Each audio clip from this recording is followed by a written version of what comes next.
All of you. आज की BA final year history की ऑनलाइन क्लास में आपका स्वागत है।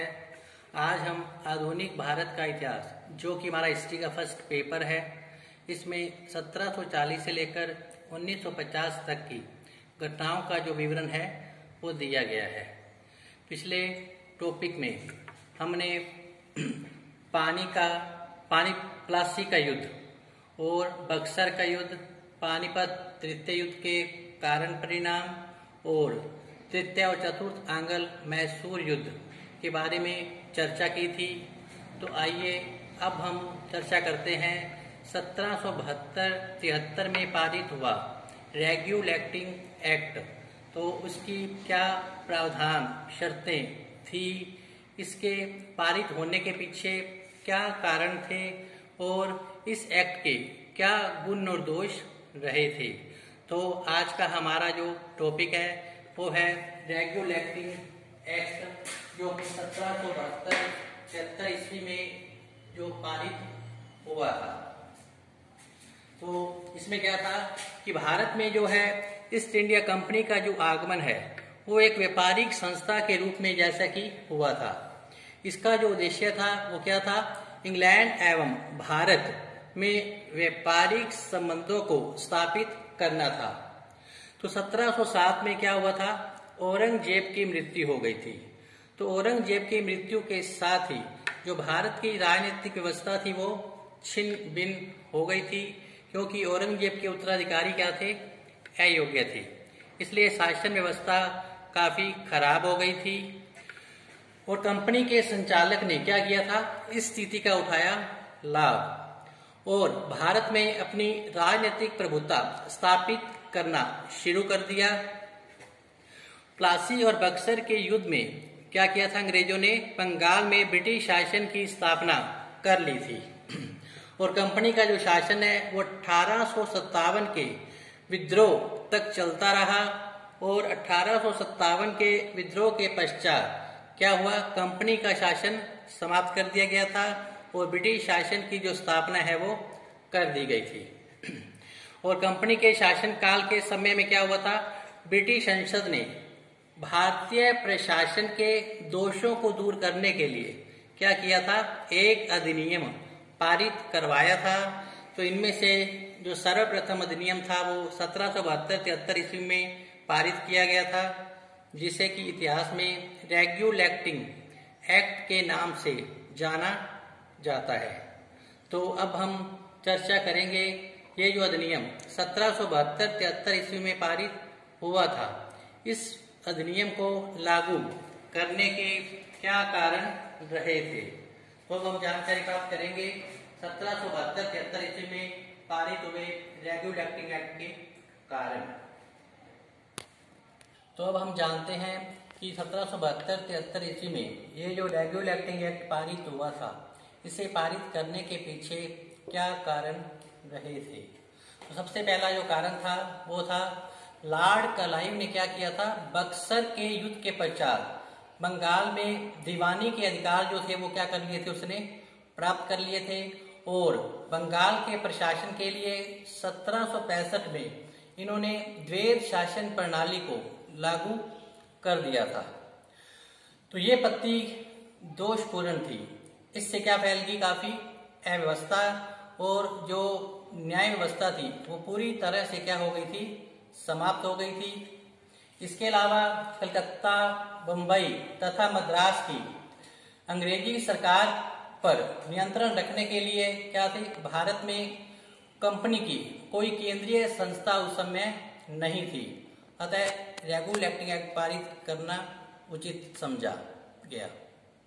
दूसरा जो कारण था वो था, ईस्ट इंडिया कंपनी की इंग्लैंड स्थित शासकीय व्यवस्था में भी क्या थे, काफी उस समय दोष थे, जिसके लिए ब्रिटिश सरकार ने संवैधानिक सुधारों को लागू करना आवश्यक समझा और रेगुलेटिंग एक्ट पारित करने के लिए उचित कदम उठाए गए। तीसरी बात जो थी वो था, भारत में काम करने वाले कंपनी के कर्मचारी, जिनको कि अंग्रेजी नवाब कहा जाता था, ये क्या होते थे, बहुत ही लालची थे और निर्दयी किस्म के होते थे और धन कमाने के लिए ये उचित अनुचित सभी साधन तरीके अपनाया करते थे और प्रजा पर ये तरह तरह का अत्याचार करते थे। यही कारण है कि इनकी गतिविधियों पर अंकुश रखना क्या था, जरूरी था। तो इसलिए रेगुलर एक्टिंग एक्ट पारित करने के बारे में विचार किया गया था।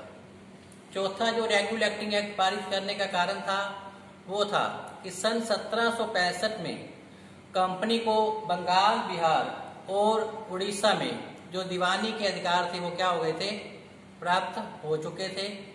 इसके पश्चात जो कंपनी थी आर्थिक संकट में फंस चुकी थी, अतः इसे दूर करने के लिए क्या किया गया, संवैधानिक कदम उठाने का निश्चय किया गया और इसके लिए लॉर्ड नॉर्थ ने, जो कि ब्रिटिश प्रधानमंत्री थे, लॉर्ड नॉर्थ, उसने क्या किया, 1773 में एक विधायक संसद जो है, एक विधायक संसद में उन्होंने क्या किया, प्रस्ताव रखा। संसद में एक विधायक का प्रस्ताव रखा संसद के अंदर, जिसे रेगुलर एक्टिंग एक्ट के नाम से जाना गया और इस प्रकार जो 1772-73 ईस्वी में रेगुलर एक्टिंग एक्ट पारित किया गया था, उसके पीछे ये जो कारण थे प्रमुख रूप से क्या थे, उत्तरदायी थे। तो आइए अब हम चलते हैं कि रेगुलर एक्टिंग एक्ट के अंतर्गत क्या प्रावधान थे और क्या इसकी आवश्यक शर्तें थी। तो अब हम चलते हैं रेगुलर एक्टिंग एक्ट के प्रावधान और उसकी शर्तों को लेकर। अब चलते हैं रेगुलर एक्टिंग एक्ट जो कि 1772-73 ईस्वी में पारित करवाया गया था। इसके प्रमुख प्रावधान या धाराएं कौन कौन सी रही थी। तो सबसे पहले इसकी जो धारा या प्रावधान है वो नंबर 1 है, कंपनी के भारतीय शासन को सुसंगठित करने के लिए गवर्नर जनरल का और उसकी कार्य परिषद का क्या किया गया था, तो एक गठन किया गया था। कंपनी के भारतीय शासन को सुसंगठित करने के लिए गवर्नर जनरल का, उसकी कार्य परिषद का क्या किया गया, गठन किया गया तथा मद्रास तथा बंबई के गवर्नरों को गवर्नर जनरल के अधीन रखा गया। मद्रास तथा बंबई के गवर्नरों को गवर्नर जनरल के अधीन रखा गया था। दूसरा जो उसकी धारा या प्रावधान था वो था, गवर्नर जनरल का वार्षिक जो वेतन था 25,000 पौंड। गवर्नर जनरल का वार्षिक वेतन 25,000 पौंड तथा परिषद के प्रत्येक सदस्य का जो वेतन था वो 10,000 पौंड रखा गया। तो गवर्नर जनरल का जो वार्षिक वेतन है वो कितना रखा गया, 25,000 पौंड और परिषद के प्रत्येक सदस्य का जो वेतन है वो 10,000 पौंड रखा गया था। तीसरा जो प्रावधान या धारा थी इसकी, इसका जो कार्यकाल है वो 5 वर्ष तक निश्चित किया गया था। इसका कार्यकाल 5 वर्ष तक निश्चित किया गया। फिर है 4 नंबर प्रावधान या धारा, गवर्नर जनरल में उसकी परिषद के अधिकांश जो निर्णय थे वो बहुमत के आधार पर होते थे। गवर्नर जनरल व उसकी परिषद के अधिकांश जो निर्णय है वो बहुमत के आधार पर ही किए जाते थे। मत बराबर होने पर, अगर मत बराबर रहता था तो गवर्नर जनरल को क्या है, एक निर्णायक मत देने का अधिकार था। तो मत बराबर होने पर क्या था, गवर्नर जनरल को एक निर्णायक मत देने का अधिकार था। नेक्स्ट प्रावधान जो धारा इसकी, कलकत्ता में एक सर्वोच्च न्यायालय की स्थापना कर दी गई। रेगुलर एक्टिंग एक्ट के तहत कलकत्ता में एक सर्वोच्च न्यायालय की स्थापना कर दी गई और मुख्य न्यायाधीशों का जो वेतन था वो कितना रखा गया, 8,000 पौंड। मुख्य न्यायाधीशों का वेतन 8,000 पौंड और अन्य न्यायाधीशों का जो वार्षिक वेतन था वो 6,000 पौंड क्या किया गया, निर्धारित किया गया था। तो क्या था इसमें, कलकत्ता में क्या किया गया, एक सर्वोच्च न्यायालय की स्थापना कर दी गई और मुख्य न्यायाधीश का जो वेतन है वो 8,000 पौंड रखा गया और अन्य न्यायाधीशों का जो वेतन था वो कितना रखा गया, वार्षिक 6000 पाउंड निर्धारित किया गया था। इसी श्रृंखला में अगली जो धारा या प्रावधान है तो वो इस प्रकार है। नंबर 6 पर क्या था, कंपनी के उच्च अधिकारियों को अच्छे वेतन देने की क्या की गई, व्यवस्था की गई थी। तो रेगुलेटिंग एक्ट में एक प्रमुख धारा यह भी थी कि कंपनी के उच्च अधिकारियों को अच्छे वेतन देने की जो व्यवस्था है वो क्या है, उपलब्ध करवाई गई थी। नेक्स्ट है, संचालक मंडल जो था वो 4 वर्ष के लिए ही चुने जाते थे। संचालक मंडल 4 वर्ष के लिए चुने जाते थे और यह व्यवस्था की गई कि 1/4 सदस्य जो है वो प्रति वर्ष क्या कर सकते हैं, त्यागपत्र दे सकते हैं और उनके स्थान पर फिर क्या की जाएगी, नए सदस्यों की नियुक्ति की जाएगी। तो क्या था इसमें, संचालक मंडल 4 वर्ष के लिए चुने जाते थे। संचालक मंडल के सदस्य क्या है, 4 वर्ष के लिए चुने जाते थे और यह व्यवस्था की गई कि 1/4 जो सदस्य हैं वो प्रति वर्ष क्या कर सकते हैं, त्यागपत्र दे सकते हैं और उनके स्थान पर फिर क्या की जाएगी, नए सदस्यों को नियुक्त किया जाएगा और व्यवस्था जारी रखी जाएगी। नेक्स्ट है, कंपनी के कर्मचारियों को क्या किया गया, भेंट या उपहार लेने के लिए रोका गया था। इस धारा के तहत क्या था, कंपनी के कर्मचारियों को क्या किया गया, भेंट या उपहार लेने पर क्या लगाई गई, रोक लगाई गई थी। तो इस प्रकार रेगुलेटिंग एक्ट की प्रमुख धाराएं अर्थात प्रावधान ये निम्नलिखित थे। अब ये जो रेगुलेटिंग एक्ट की धारा जो प्रावधान किए गए थे इसके क्या अच्छे परिणाम रहे और इसके क्या दोष रहे, अब हम उसके बारे में क्या करेंगे, जानकारी प्राप्त करेंगे।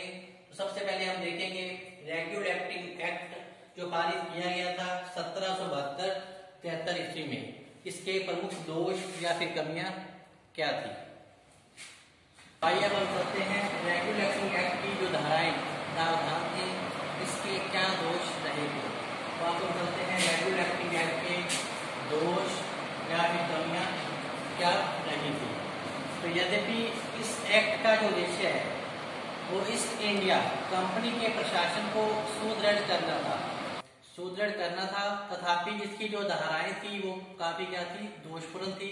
इस एक्ट में क्या थी, कुछ कमियां थी जो इस प्रकार से है।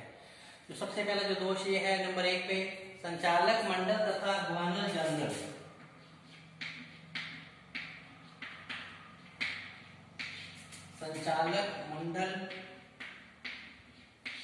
तथा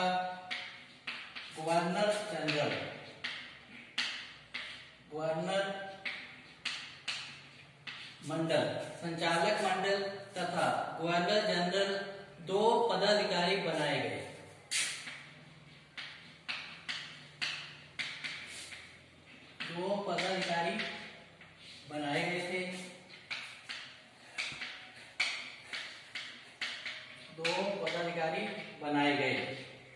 2 पदाधिकारी बनाए गए थे, परंतु इनके कार्यों का क्या है, स्पष्ट रूप से विभाजन नहीं था। परंतु इनके कार्यों का स्पष्ट रूप से क्या नहीं था, विभाजन नहीं था। स्पष्ट रूप से क्या नहीं था, विभाजन नहीं था।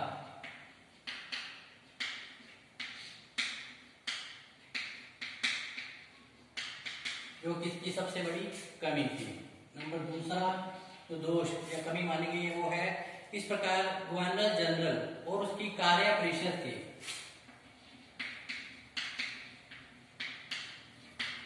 गवर्नर जनरल तथा उसकी कार्य परिषद के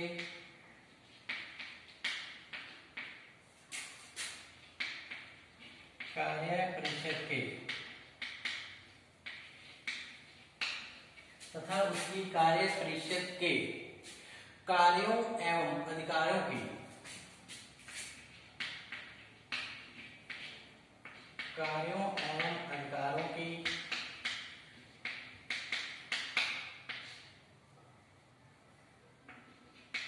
कार्यों एवं अधिकारों की स्पष्ट रूप से व्याख्या नहीं की गई थी। स्पष्ट रूप से व्याख्या नहीं की गई थी। स्पष्ट रूप से क्या है, व्याख्या नहीं की गई थी।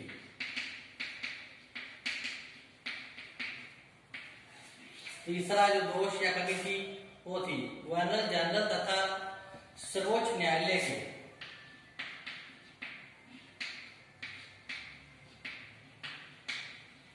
गवर्नर जनरल तथा सर्वोच्च न्यायालय के गवर्नर जनरल तथा सर्वोच्च न्यायालय के सर्वोच्च न्यायालय के गवर्नर जनरल तथा सर्वोच्च न्यायालय के केंद्रीय कार्यपालिका उच्च न्यायालय के केंद्रीय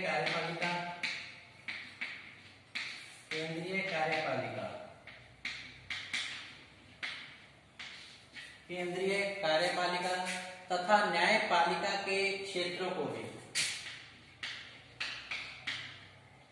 कार्यपालिका तथा न्यायपालिका के क्षेत्रों को भी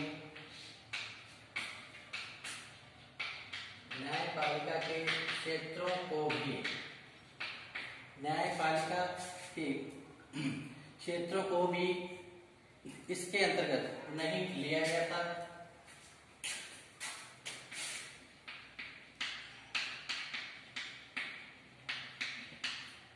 स्पष्ट नहीं किया गया था।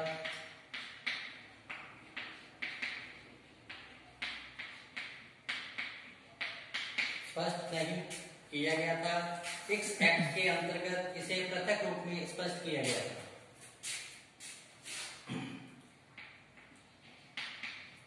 इस एक्ट के अंतर्गत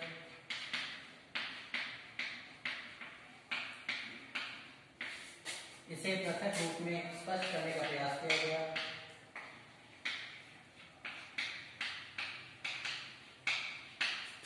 स्पष्ट करने का प्रयास किया गया।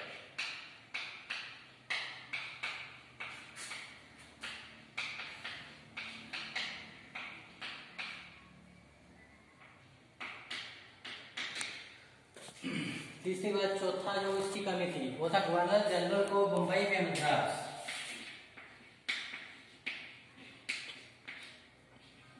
गवर्नर जनरल को बंबई में मद्रास गवर्नर जनरल को बंबई में मद्रास के गवर्नरों को नियंत्रित करने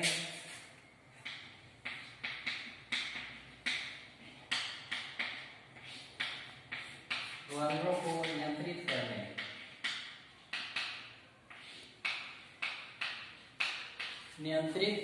करने का पूर्ण अधिकार नहीं था।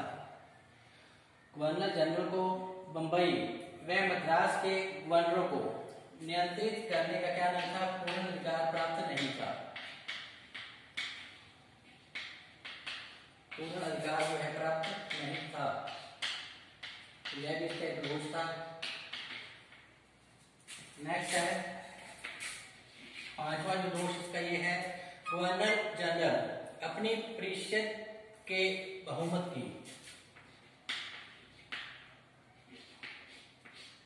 गवर्नर जनरल अपनी परिषद के बहुमत की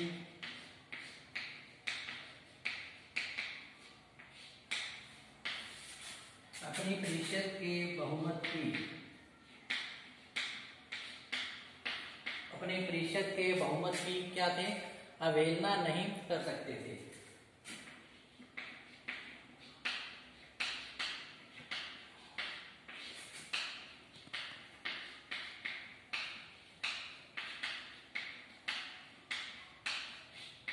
अवहेलना नहीं कर सकते थे।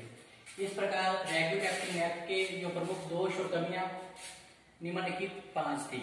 सबसे पहले संचालक मंडल तथा जो गवर्नर जनरल थे वो 2 पदाधिकारी बनाए गए थे, परंतु इनके कार्यों को क्या है, स्पष्ट रूप से विभाजन नहीं किया गया था।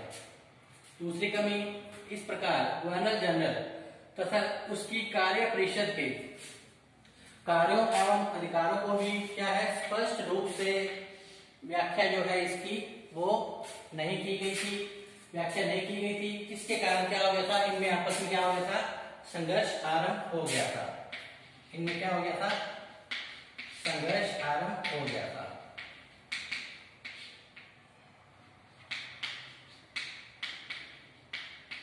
संघर्ष क्या हो गया था, इन दोनों में आरंभ हो गया था। तीसरी बात, गवर्नर जनरल तथा सर्वोच्च न्यायालय जो थे, केंद्रीय कार्यपालिका और जो न्यायपालिका, केंद्रीय कार्यपालिका और न्यायपालिका के क्षेत्रों को भी क्या है, पूरी तरह से इनको स्पष्ट करने से नहीं, इनको पूरी तरह से स्पष्ट नहीं किया गया। इस एक्ट के अंतर्गत क्या किया गया, इन्हें पृथक पृथक रूप से स्पष्ट करने का क्या किया गया, प्रयास किया गया था, जो कि इसकी एक सबसे बड़ी कमी थी। चौथी जो बात थी वो है कमी इसकी, गवर्नर जनरल को बंबई में मद्रास के गवर्नरों को नियंत्रित करने का क्या नहीं था, पूर्ण अधिकार प्राप्त नहीं था। गवर्नर जनरल को बंबई में मद्रास के गवर्नरों को क्या नहीं था, गवर्नरों को नियंत्रित करने का पूर्ण अधिकार प्राप्त नहीं था। ये रेगुलेटिंग एक्ट का क्या था, दोष था। नेक्स्ट है, गवर्नर जनरल अपनी परिषद के जो बहुमत की क्या कर सकते थे, अवहेलना नहीं कर सकते थे। गवर्नर जनरल अपनी परिषद के बहुमत की अवहेलना नहीं कर सकते थे। तो ये थी रेगुलेटिंग एक्ट के प्रमुख दोष या फिर कमियां। इनके प्रमुख दोष के साथ साथ अब हम जानकारी प्राप्त करेंगे कि रेगुलेटिंग एक्ट के प्रमुख गुण या महत्व क्या रहे थे। तो आइए अब हम चलते हैं रेगुलेटिंग एक्ट के गुण क्या थे अर्थात इसका क्या महत्व था। उपयुक्त दोषों के होते हुए भी इसका कुछ गुण भी थे, वो इस प्रकार से हैं। इन गुणों को भी अनदेखा नहीं किया जा सकता। तो सबसे पहले जो इसका गुण है वो है, कंपनी के संविधान में आवश्यक परिवर्तन किए गए थे।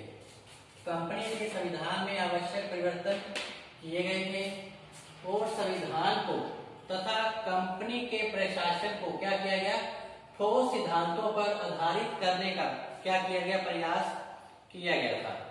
तो अर्थात कंपनी के संविधान में आवश्यक परिवर्तन किए गए जो महत्वपूर्ण थे, और इसके साथ ही संविधान को तथा कंपनी के प्रशासन को क्या किया गया, ठोस सिद्धांतों पर आधारित करने का प्रयास किया गया था, जो कि इसका सबसे अच्छा प्रयास था। दूसरी जो गुण था वो ये था, यह पहला अधिनियम था जिसके माध्यम से क्या किया गया, किसी यूरोपियन सरकार ने यूरोप महाद्वीप से बाहर शासन का जो दायित्व है वो संभाला था। यह पहला अधिनियम था जिसके माध्यम से किसी यूरोपियन सरकार ने यूरोप महाद्वीप से बाहर क्या किया था, शासन दायित्व संभाला था, अर्थात शासन दायित्व का जो भार है वो अपने कंधों पर लिया था। नेक्स्ट है, इस एक्ट के दोषों को दूर करने के लिए क्या किया, सरकार ने शीघ्र ही 1784 के अंदर क्या किया गया, पिट्स इंडिया एक्ट पारित करवाया गया था। इस एक्ट में जो दोष थे, जो कमियां थी, उन्हें दूर करने के उद्देश्य से सरकार ने क्या किया, शीघ्र ही 1784 में पिट्स इंडिया एक्ट जो है अधिनियम पारित करवाया था। नेक्स्ट है, यह सिद्ध हो गया था, इस एक्ट से यह सिद्ध हो गया था कि कंपनी जो है एक व्यापारिक संस्था के साथ साथ क्या है, एक राजनीतिक संस्था भी है।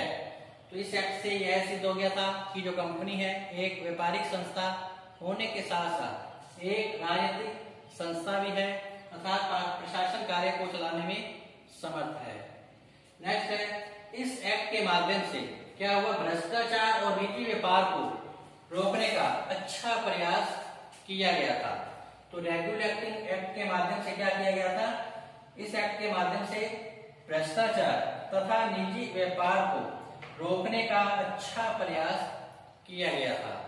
इसके अलावा क्या किया गया, इसके द्वारा ब्रिटिश संसद की सर्वोच्चता के जो सिद्धांत है उसको स्वीकार करते हुए कंपनी और उसके पदाधिकारी को क्या किया गया, संसद के प्रति उत्तरदायी बनाया गया था। तो इस प्रकार रेगुलेटिंग एक्ट के प्रमुख दोष और इस एक्ट के क्या गुण और महत्व थे वो निम्नलिखित थे। अब आप इस टॉपिक को अच्छे से देखें, पढ़ें और समझने का प्रयास करें। तो इसके साथ ही आज का जो हमारा टॉपिक है रेगुलर एक्टिंग एक्ट, जो कि 1772-73 ईस्वी में क्या हुआ था, पारित। इसके पारित होने के पीछे क्या कारण थे, इस एक्ट की क्या धाराएं प्रावधान थे, इस एक्ट के क्या दोष अर्थात कमियां रही थी और इस एक्ट के क्या अच्छाइयां यानी कि महत्व अर्थात गुण थे, उसके बारे में जानकारी प्रदान की गई है। तो इसके साथ ही आज का हमारा टॉपिक जो है रेगुलर एक्टिंग एक्ट यहीं पर क्या होता है, समाप्त होता है। कल हम एक फिर नए टॉपिक के साथ हाजिर होंगे। तब तक आप घर पर रहें, सुरक्षित रहें, पढ़ते रहें। धन्यवाद।